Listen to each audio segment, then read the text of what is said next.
Hello and welcome along to another episode of this FM19 story, part of the furniture with me, Daniel. It's season 11, episode 2, and today we play our first ever Premier League game with Torquay after an incredibly busy summer transfer window. If you didn't see the last episode, pop back over and check that out, as otherwise most of these names aren't going to mean anything to you today. It really was an overhaul of the squad for this season. But before we get into today's game and meet our new tactic as well, a massive thank you to everyone who continues to watch this series. I really do appreciate your continued support with it, and if you are new along to the channel, then do subscribe for daily FM19 content as well as regular content from other sports games. But let's go and look at our tactic for today. We're playing at home to the side who came up in the playoffs last year, so in theory this is our easiest game of the season. It's certainly an interesting one to start on, and if we don't really start this season well, considering our first 4 games, I think it's going to be a really tricky season and probably end in relegation again. So let's go and look at our tactic to see how all of those players we signed in the transfer window fit in, and how we're going to play both at home like today and in away games where we're playing against the bigger sides. So if we go to the tactics screen, you can see it's fairly similar to what we ended last season on. It's just because Adam Lewis is injured and not quite as good as Kozul, we've pushed him forward to a more attacking winger role. However, we've also changed the role of our fullbacks.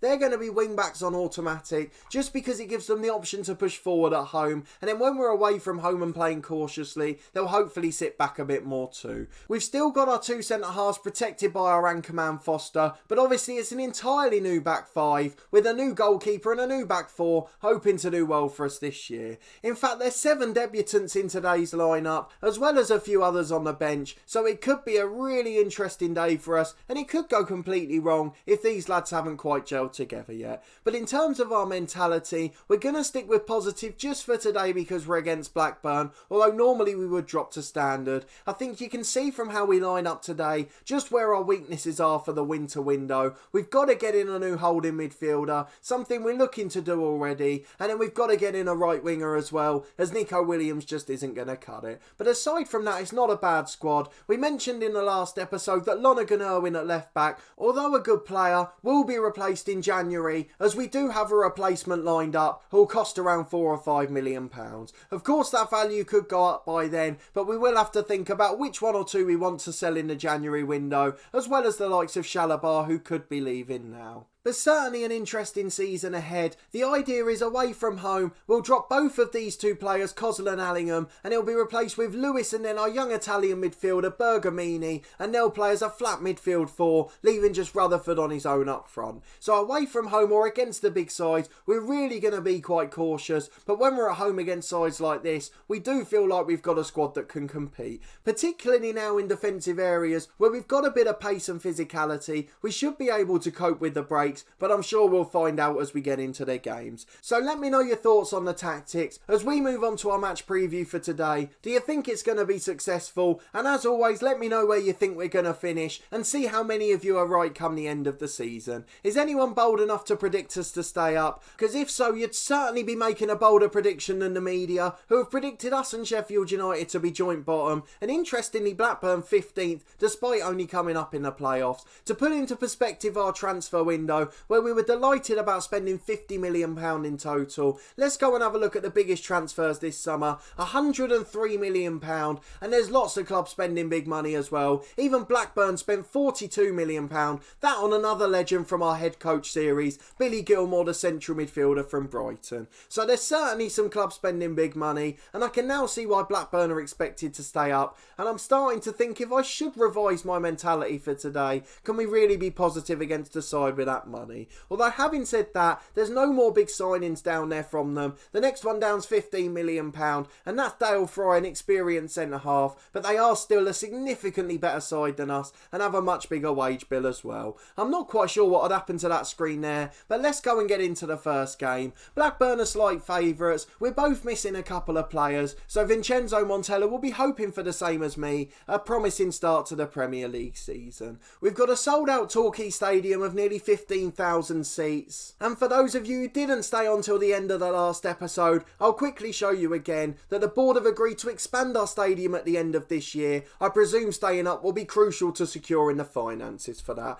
We've also agreed an improvement to our youth facilities as we really look to turn this into a club with a special academy who can produce its own talent moving forward. But let's go back to our lineup and go through our 11 for today. Obviously a lot of new names on the team sheet and just a few remaining from last year. So our entirely new back five consists of Maxwell in goal, Cisse and Lonergan-Irwin are the fullbacks, Beja and Leclerc are in the middle, and then Foster remains from last year in that anchorman role, with Vinicius Coelho in the middle, and then Nico Williams over on the right of midfield, with Allingham and Kozolin behind Rutherford. Hopefully they'll do enough going forward today. As you can see from our lineup, we've really tried to put players in specialist positions, and aside from Nico Williams, where we were trying hard to get a replacement, every single player is completely confident in their role. It's really important for us this year that players feel comfortable when they're in the team, and the same for Bergamini and Lewis when they come in away from home. They're going to be in their preferred roles. In terms of mentality at home, we're sticking with what we had at the end of last year, a positive mentality on the ball, but we're not going to be pressing quite as urgently. We just want to keep a nice shape at the back, particularly with our wing backs playing in an automatic role. We want to make sure they're disciplined enough to get back rather than just sitting up the pitch. However, when we win the ball back, we are going to counter at pace. We've got a high tempo plan to move forward, and hopefully with our quality in midfield areas, the likes of Coelho and Allingham can find attacking players such as Kozol and Rutherford. If Rutherford has the season he had last year, where he was an absolute hero with 36 league goals, we certainly won't have to worry about staying up, as he'll lead us over the line. So he's the most important player despite all our big signings, and fingers crossed he'll do well for us this year and then be able to stay with us beyond that. So let's get into this first game of the season. I'm a little bit nervy, but we're not expecting much. If we end up finishing bottom of the league, then so be it. The board just want us to attempt to avoid relegation, and they're not expecting much in the cups, so we can really throw the kitchen sink at everyone, particularly in our home games. We've got some familiar faces and experience on the bench, the likes of Rowan McDonald, Reece Williams and Alex Bass. Bobby Duncan's in there as well, although some of the players in the reserve team, the likes of young centre-half Ross Taylor, have come back from loan and have got good star ratings. Taylor's rated even better than Reece Williams. That's the reason Trevor Shalabar's going out as well. We're trying to get rid of him before he reaches 30 and his value starts to decline, and although he was a good championship player for us, he's certainly not going to cut it at this level. So let's get into the game. Cross your fingers everyone. Can we get a result on the first day of the season? We've given a couple of squad numbers out. We're playing against a more familiar 4-3-3. Billy Gilmore and Dale Fry have come straight into the team for Blackburn. They've made some really big signings this summer. Kevin Mbabu was released from Manchester United. Angus Gunn's a brilliant keeper, and McGinn's a fantastic young centre-half, so I'm really quite worried about this Blackburn side. If it looks like we're getting overrun early on, we can drop to a balanced mentality, and I really like the detail of the row of houses next to the ground there. I really quite like that. I've never seen it before. We've got Rutherford up front though, so there's no need to fear. Let's tell the lads to do it for the fans, and fingers crossed these new players at the club will gel almost instantly. I tell you what though, quickly before we start, let's go and have a look at the dynamic screen. How bad is the team cohesion? It's alright to be honest. I thought it would be worse than that, so hopefully it won't hinder us too much today. Let's get into the first half. We've got a tunnel interview. Nico Williams takes the armband. There were only 2 or 3 to choose from that have already been here. Reece Williams not ready to start. We'll say it's because of his injury, but of course that's not the case. If you didn't notice on the left hand side, we've mentioned it a couple of times already in previous episodes. We have got a new deal now, a 3-year contract taking us through to 2031, and we've over doubled our wage moving into the Premier League, which is of course good news for us personally. We've been working hard and we hope the lads can carry their determination into the match. I often talk to you at the start of a season about job offers as well. We haven't had any from clubs over the summer this year, but interestingly we were offered the England job, which is something I didn't expect this early in the save, and we will talk about it in our 10-year review of the head coach, as we have to head a ball off the line already. The fact that in this series, where we've been managing a smaller club and overperforming and taking them up the leagues, we've been offered all sorts of massive jobs. Chelsea, Tottenham, Manchester City, now the England job as well. Whereas in the head coach, where we're at a much bigger side in Newcastle, and we're still doing well there in the top tier, we're not able to get those big offers as we have done in this series. Despite having a similar reputation and similar level of coaching badges, we've just not had those bigger offers because it's with a much bigger club. Even though the achievement achievements are far greater in that series. It seems to weight your reputation against its clubs, as we're in behind from a corner, it's scrambled away in the 6-yard box, and it's behind for another one and outswing in delivery. Nico Williams will take it into the back post, the centre half gets up, but unfortunately he's fouled his man,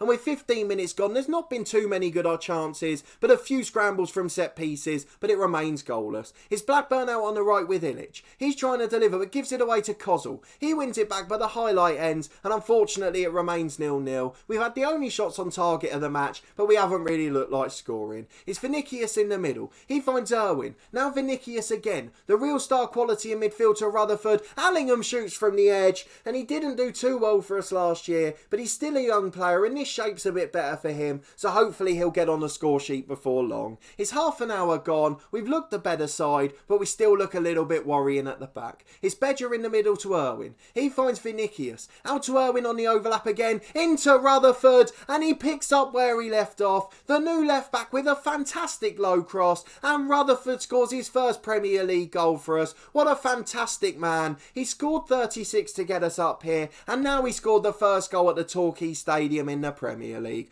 What an absolute hero. If he keeps us up, the man's getting a statue. It's a throw on the left for Blackburn. Their right back's taking it weirdly, and he didn't take a long one either, so that's very strange. But McConnell's got it in the middle to Ambabu. He finds Ojo. Back to McConnell again. They're keeping it on the edge. Billy Gilmore shoots. We know the quality he's got from our other series, but he puts it just wide of the post, and it looks like we're going to go into the break ahead with a narrow 1-0 lead. Blackburn haven't managed a shot on target yet, but it's been a pretty even game, and the packed Torquay Stadium cheers off the lads as they've really performed so well. Stuart Jellin still wants the lads to do it for the fans. We're going to tell them not to get complacent. Vinicius is a little bit stressed, but the rest are focused or motivated. Let's see if we can calm down the youngster. I'm not sure what else we can say to him. We believe he's got what it takes. It didn't make any difference at all. I really don't know why I bother with the individual talks. It's the left back for Blackburn as they start the second half. Hopefully they won't get back on level terms immediately. A long ball in from Gilmore down the left hand side, but it's over hit and out for a goal kick to us. Maxwell will take it, but we don't need to see it. But Vinicius has now picked up a knock. He's got a tight calf. We've got to probably look after him as he's one of our best players, but we'll just give it 5 more minutes before we bring on the more defensive minded Italian. It's Allingham into Coelho. He goes long over the top. Rutherford's beaten the centre half. Can he finish? He rounds the keeper and puts it in. Lee Rutherford, you absolute legend. He scored a brace in his first Premier League game. Vinicius, the injured man, set it up, and what a dream start this has been. I'm absolutely delighted with the performance. Lee Rutherford, I told you it was going to be the most important signing. I'm sure most of you probably agreed with me, and if we can hold on to this win, we'll start to fill ourselves with confidence and believe we can compete in the Premier League. If he could get a hat-trick, it would be miraculous. To start the Premier League season where he finished off the Championship one, he got a hat-trick on the final day of that season, so hopefully he can do the same again. But let's not get carried away. We've got to see out the game first. It's Ojo on the left-hand side. Of course, you'll probably sense the irony of me saying not to get carried away after I've spent 5 minutes talking about our first win over half an hour before the game's ended. We'll see a couple more minutes out before making the change just to get the injured man a rest. It's Blackburn with a throw at right back from Mbabu. It's flicked on by Chavez, but Irwin heads away. Mbabu at right back again, and if we do get 5 or 10 more minutes and see it out well, we will then drop to a balanced mentality. McConnell puts Ojo in though. He's put it into the bottom corner, but thankfully he was offside, and Maxwell rightly claps the decision. We've seen it out to the 65-minute mark, so we are going to make a couple of changes now. Coelho's been the key man in midfield, but he has got that knock, so we can't really play him any longer. He's going to be replaced by either McDonald or Bergamini. I'm not quite sure which one's best. If we bring on Bergamini, he can play in this role well, and he also likes to be a box-to-box midfielder. I feel like that's a bit too attacking for this stage, so I'll tell you what I'm going to do. I'm going to cancel that one entirely. Let's go back into the proper tactics screen, and we're going to take Allingham off and drop both of our midfielders back, and then we can have the 2 new men on. It's Bergamini who's going to come on for Allingham. He's going to go as a box-to-box midfielder, and then Rowan McDonald on for Vinicius Coelho, and he's going to go as a central midfielder on defend, the role he prefers anyway, which will allow the cover for Kozul, who stays high on the left-hand side. The only other player who's apprehensive at the moment is Talasise, the young right-back. We have got Marcus Davis on the bench if need be, but I'd like to save my best sub for something more defensive if I can, or to get Rutherford a standing ovation if he gets a hat-trick. But we'll make those 2 subs for now and get back into the game. Just a quarter of the match to see out, and this should allow us to stay in our positive mentality as the shape will naturally be more defensive. It's Cozzle to the sub McDonald. He finds Bergamini. Loads of new signings and names to get used to, but I'm sure we'll do it before too long. Just excuse me and bear with me if I fluff my lines a few times. It's Irwin into the middle for Nico Williams. Good save by Gunn. Bergamini quick on the rebound. That's the benefit of a box-to-box midfielder, but Angus Gunn makes a good double save, and now Nico Williams with the corner. Fry heads away, but only as far as Cozzle. Bergamini out to Nico Williams. He's been challenged pretty easily though, and Ojo's coming away down the left. It's the perfect time if we had Adam Lewis fit that he'd come on the left of midfield, and we just dropped pretty much to our away shape to try and see out the last few minutes. But Talasise, I said he was going to be my favourite signing in the last one. I hope some of you agreed down in the comments, but he's a little bit apprehensive today. Probably the biggest stage he's played on, and unfortunately he's not performed too well. It's Irwin back to Bedger though. Having said that, it's not been a bad game, he's just a little bit nervy towards the end. It's Foster in the middle. He finds Leclerc. Just 15 minutes left, and we've got to remember as Rutherford's in one-on-one. It's a good block by the defender, but he was offside. 7 of these players were making their debut from the start. Bergamini off the bench is an 8th, and for the lads to gel this quickly and play so well is absolutely brilliant. We've dropped to a balanced mentality just to try and see out the last 5. As Cozzle gets a shot on the edge, it's deflected in, but McDonald was offside. Unfortunately, that one's not going to count. It's Blackburn with a throw on the left. It's crossed in towards Verlinden. It's headed away to Chavez, but it's straight into the arms of Maxwell, who has incredibly safe hands at the back. Maxwell rolls it out to Beja. He goes long over the top towards Rutherford. We've seen him cause trouble from here before. We've only got a minute and a half plus stoppage time, so when this attack ends, we will make our final sub just to see out a few more seconds. McDonald goes inside to Foster. He finds Bergamini. He's looked really important since he came off the bench, getting involved in the game in both boxes, and he's really done a good job. His Cisse charging from right back, he's been challenged, and now Blackburn are in over the top. A really poor goal to concede, but it's not a goal conceded, as Stevie Maxwell, the new keeper, with an absolutely brilliant save. A crossing by Blackburn's headed wide by Fry, and we managed to survive at 2-0. We've got 2 minutes of stoppage time left, so let's get back into that tactics screen. We're going to really tell the lads to defend more now, hold their shape and slow the pace down. They're going to go to a lower tempo, and they're going to time waste like never before. We've got one more sub to make, and as it's just 2 minutes to go, I'm going to bring on Billy Lee Meaney for his debut. He's going to go on to that attacking right wing as a supporting winger, and hopefully for the last 2 minutes, he'll just get a little round of applause on the pitch. Just 90 seconds to go, the sub's been made, and a 9th debutant making his first appearance today.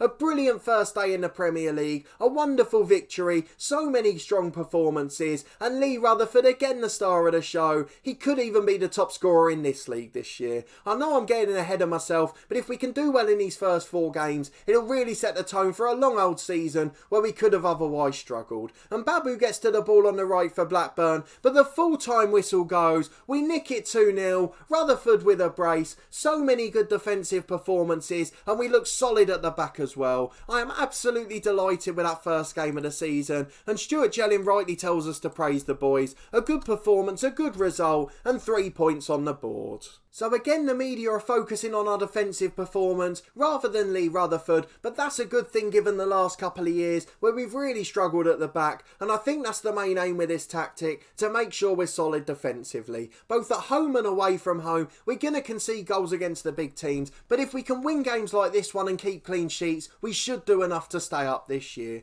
It's the most important thing for this series. Although going down won't get us sacked, it will cost us 2 or 3 years as we develop the club, and I'd like to really have 5 years at the end where we can just compete for major trophies. Mario Coelho's picked up a knock, but it's only 1 to 2 days, and we've got 3 days to recover before Sheffield United, so hopefully he'll be fit for that one. Rutherford's going to get some praise off camera, as well as the fact that we've had 7 or 8 debutants. They're all getting a mention down there. What a wonderful performance. I'm just delighted all round, and I'm sure I didn't make sense at times in the commentary as I tried to remember some of the new names. But who cares, we've got 3 points on the board, and we couldn't be much happier at the moment. So let's go and look at the Premier League table, as it's the only time I'm going to be able to say, look at Torquay United in 4th place this season, albeit after just 1 game and with half the teams not playing yet, but that's just a minor technicality. We are up in 4th place. If you scroll down to the bottom of the table, we're so high up in the league you can't even see us. So for any of you who got down in the comments pre-game and predicted that we'd stay up, hopefully you're going to be right based on that one. But do let me know where you think we're going to finish. Is this game just a flash in the pan in the easiest home game of the season? And are we going to get found out as soon as we play established sides? Is there anyone who doesn't think Lee Rutherford's going to be the key man this year? If not, let me know who. Stevie Maxwell made a couple of brilliant saves at the end, so maybe he'll be a star as well. And those marauding fullbacks look like they're going to be really special this season. Lonergan Irwin's assist for the first was spectacular, and we saw Cisse charging down the right a few times as well. Let me know what you think of the new tactic too. Do you think it'll cope against the bigger sides? Of course we're going to try and make it more defensive there, but long term this is the sort of shape we're going for.